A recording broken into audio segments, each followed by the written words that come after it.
back to the Rams News Network. I'm Hannah. And I'm Miss Barwick. Let's see what's been going on in the world. So apparently in Oregon, people don't just carve pumpkins, they raise them. Yep, the annual West Coast Giant Pumpkin Regatta is a real thing. Grown adults climb inside 900-pound pumpkins and paddle across a lake like it's totally normal. One guy even dressed up like Buddy from Elf and still managed to win. This tradition's been going strong since 2004. Big pumpkins, big paddles, big chaos. Thousands of people show up just to watch these pumpkin pirates go for gold.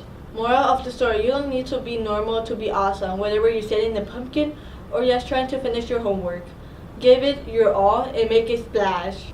Over in Cape May, New Jersey, the Cape May County Park and Zoo just welcomed 2 brand new baby capybaras, pups born to Mom Buttercup.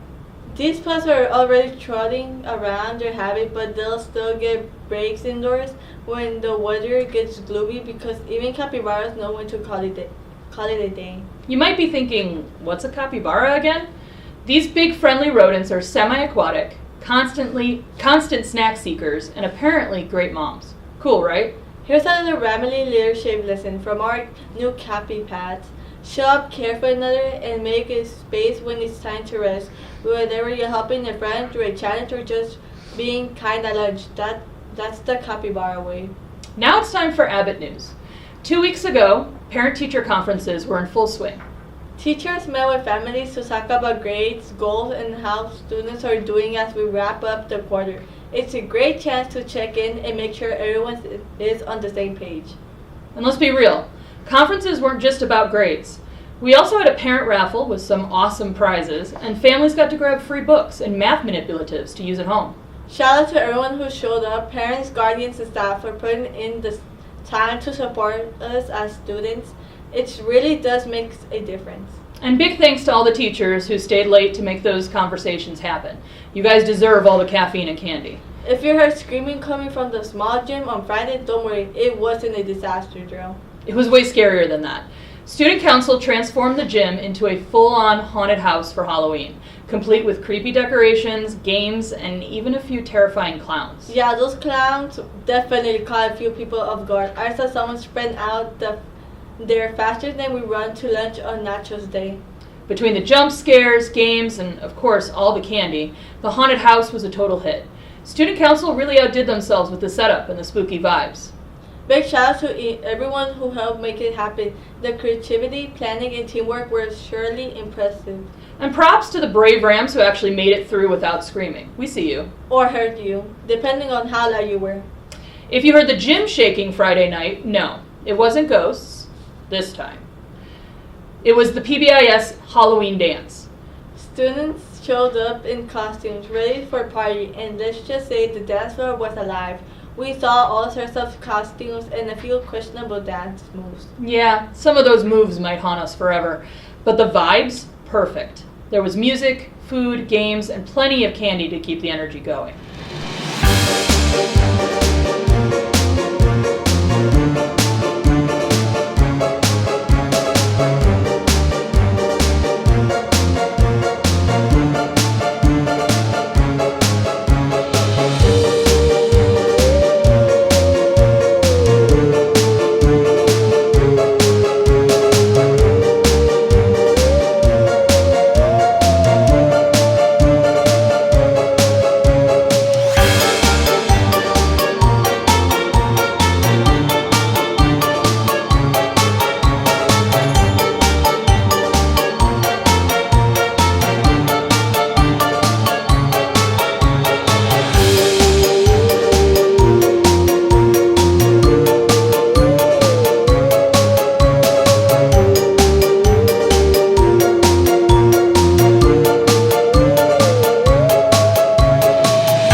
Big shout out to all the staff and students who helped make it happen. From the setup crew to the chaperones to everyone who cleaned up after the party. You made the night spooktacular. Don't forget GPSU and Student Council are running a sock drive for the homeless. Donate brand new socks by bringing them to your advisory teacher. Also, PBIS has a canned goods drive until November 12th. If you have anything you can donate, please bring it in. Boys basketball and the cheer team season has started. If you want to support them by attending a game, remember you must have a chaperone. Now let's hear from Bella about the difference between Halloween and Dia de los Muertos.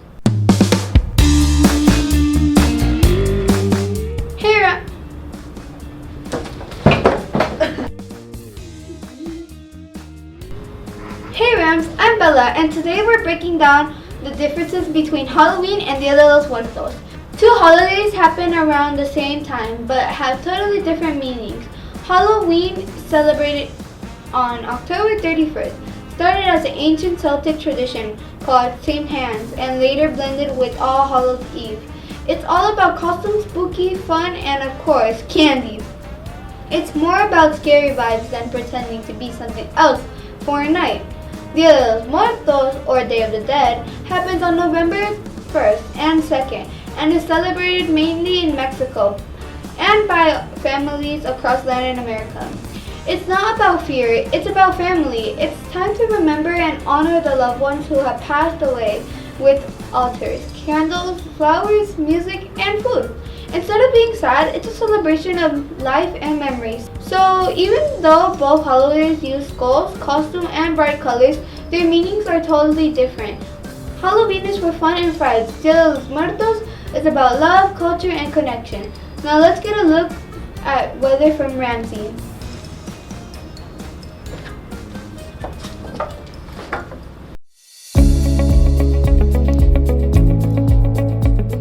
Thanks, Bella.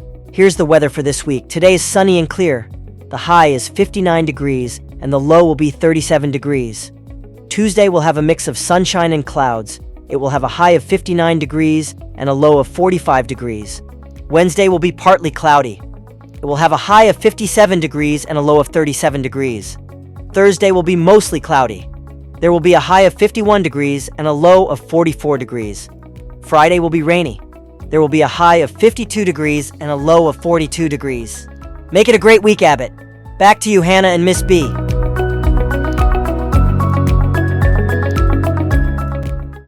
Thanks, Ramsey. There's only one thing left to say.